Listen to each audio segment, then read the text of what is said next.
Halo Mas Bu, Yuk, DBR itu apa sih Mas Bu? kalau medoknya tuh debt burden ratio Om Kel. Jadi kalau DBR itu, jadi setiap eh, lembaga atau perbankan yang memfasilitasi tentang kredit itu dia akan menghitung DBR. Itu bahasa gampangnya adalah kesanggupan berbayar konsumen.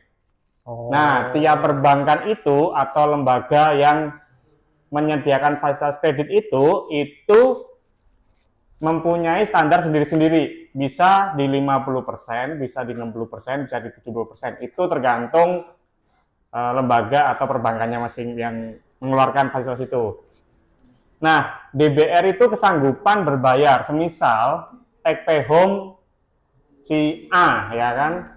Om Kel semisal punya take pay home di Take home pay maksudnya kali ya? Ya, take home pay itu sekitar kurang lebih 10 juta. Semisal ya 10 juta. Dan di BR itu disebutkan, semisal di salah satu perbankan disebutkan di BR itu 50%. Nah, itu berarti kesanggupan berbayar Om Kelly itu di angka 5 juta.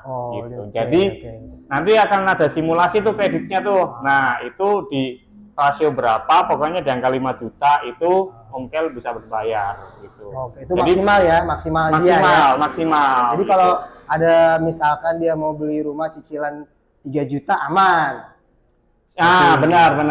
Gitu ya. Benar gitu. Jadi contohnya memang, kayak gitu. Ya, tapi balik lagi semua yang namanya DBR itu ditentukan oleh lembaga terkait, kebijakan terkait, perbankan terkait.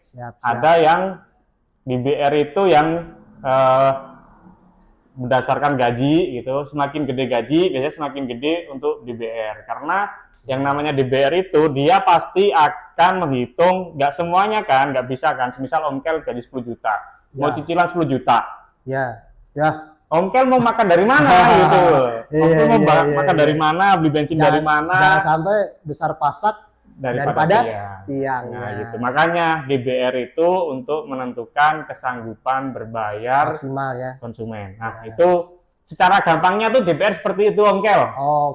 Siap mengerti Om Kel? Paham. Oke, siap. Tapi ada satu lagi nih pertanyaan nih. Kalau misalnya itu kan karyawan ya. Nah, kalau misalkan dia wira swasta, sama nggak perhitungannya tuh? Wira swasta itu ada yang namanya, dia itu kan pasti ada pembukuan tentang keuangan kan, keuangan, terus ya pokoknya tentang income mereka, tentang pengeluaran dan sebagainya, itu nanti akan dihitung oleh perbankannya biasanya.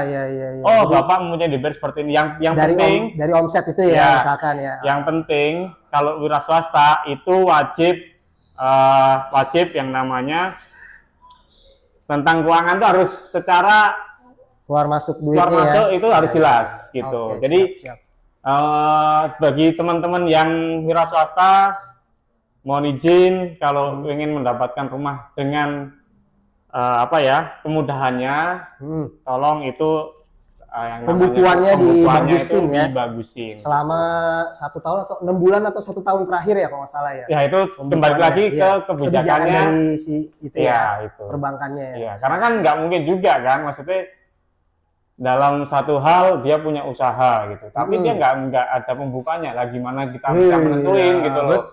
Dan gimana kita omsetnya segala macam ya. Benar gitu Om Kel, itu yang namanya DBR. Sip. Oke, ada lagi pertanyaan? Insya Allah cukup. Oke, siap. Dan semoga bermanfaat juga ya buat pemirsa di rumah gitu. Oke, ngoper selanjutnya kita ketemu lagi ya dengan tema-tema baru tentang rumah pastinya. Entah itu di prosesnya dan di semuanya lah. Pokoknya tentang properti yang menyangkut-nyangkut yang mencari properti. Oke. Siap Om Kel. Lanjut lagi kita akan ngoper selanjutnya.